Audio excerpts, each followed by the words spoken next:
They showed up after 9 years. Not with a call. Not with a warning. Just a knock. 3 sharp hits on my front door at 10:14 a.m. And I already knew. Some things you don't forget how to recognize. Before I open it, stay with me for a bit. Because this isn't just a story.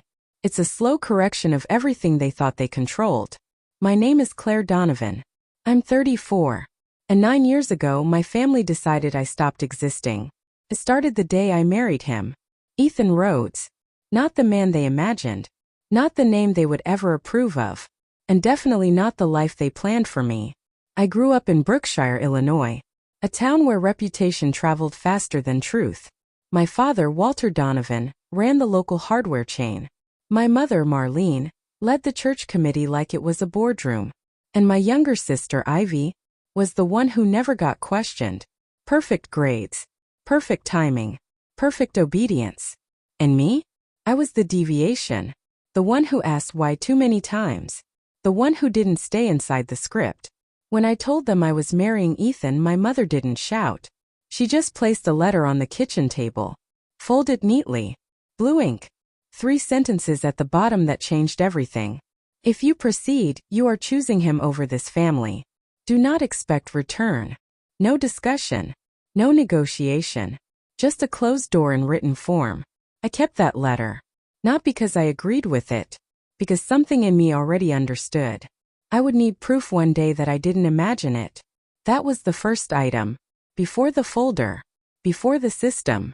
Before I understood silence can become a structure you live inside. And once it starts, it doesn't stay quiet. It organizes itself. Ethan never asked me to pick sides. He just kept building life with me inside the silence. We weren't rich. We weren't supported. We were just consistent. 2 laptops on a second-hand table. Late nights filled with code, budgets, and cheap coffee.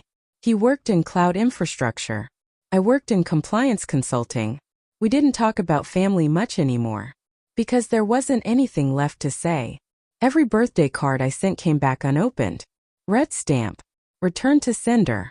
Every message stayed unread. First I thought it was anger.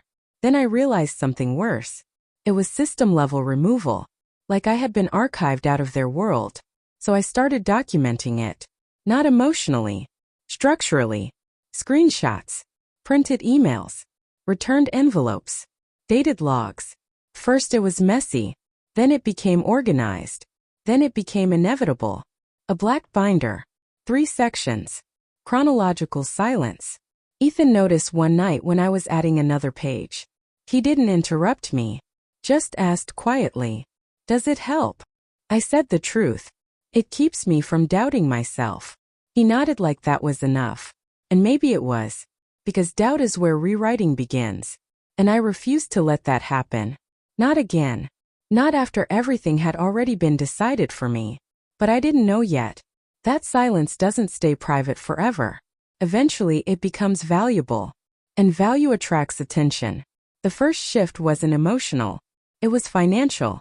My startup, small compliance automation tools started scaling quietly. Nothing dramatic. No viral moment. Just steady growth. Then funding rounds. Then investor calls. Then suddenly my name started appearing in places I never expected. And that's when it began. The message. From my cousin. Accidental group chat ad. 3 days of conversations I was never meant to see. I didn't respond. I just read. My mother. We approach her through structure. She responds to logic. My father. I don't think she's forgotten everything. My sister Ivy. She has to understand family obligations. Then the message that stayed with me longer than the rest. Start with financial framing. Not how is she? Not we miss her. Financial framing. Like I was a negotiation table. Not a daughter. A resource. I sat in my car for 22 minutes after reading that. Engine off. Hands cold. Not from pain. From clarity. As now I understood. They weren't coming back emotionally. They were recalculating position. And recalculation always happens when numbers change. I opened the black binder that night. And added a new tab. Active monitoring. Because something was moving again. And this time, I was ready for it. They arrived without ceremony. Just a Tuesday. Just a knock. Just my mother standing at my door like time had been paused and restarted incorrectly. No apology. No hesitation. Only one sentence. We need to talk about fairness. Fairness. Not reconciliation. Not family. Fairness. She stepped inside before I answered, like she still had authority over space she abandoned. I led her to the kitchen. Not the living room. Not comfort. The table. Where truth sits. She placed a folded sheet on the table. 5 bullet points. Clean structure. Mortgage support. Retirement alignment. Family redistribution. Medical coverage assistance. Inheritance balancing. I didn't touch it. Just looked at it. Like data. Then I walked to my office and returned with the black binder. I set it down. Slow. Deliberate. She looked at it immediately. Confused. What is that? I opened it. Not dramatically. Just enough. Tabs. Dates. Screenshots. Returned envelopes. 9 years of structured absence. Her expression didn't break. It calculated. Because that's what she understood. Not emotion. Evidence. I said nothing. I just waited. Because once you show someone the full ledger, they stop speaking in assumptions. They speak in consequences. I didn't raise my voice. I didn't accuse. I just read. Item by item. Year by year. Envelope after envelope. Return stamp after return stamp. Each one a decision they made. Each one documented. My mother shifted slightly in her chair. Then less slightly. Then stopped moving at all. I reached the group chat printouts and read them out loud. Approach through structure. Financial framing first. She responds to logic. That was the moment her face changed. Not guilt. Recognition. Because systems are familiar. Even when they collapse.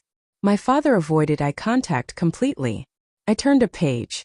Held up one envelope. Creased. Opened. Resealed. Someone in your house opened this, I said quietly. My mother didn't answer immediately. Then, your father wanted to keep it. Silence. Then tension.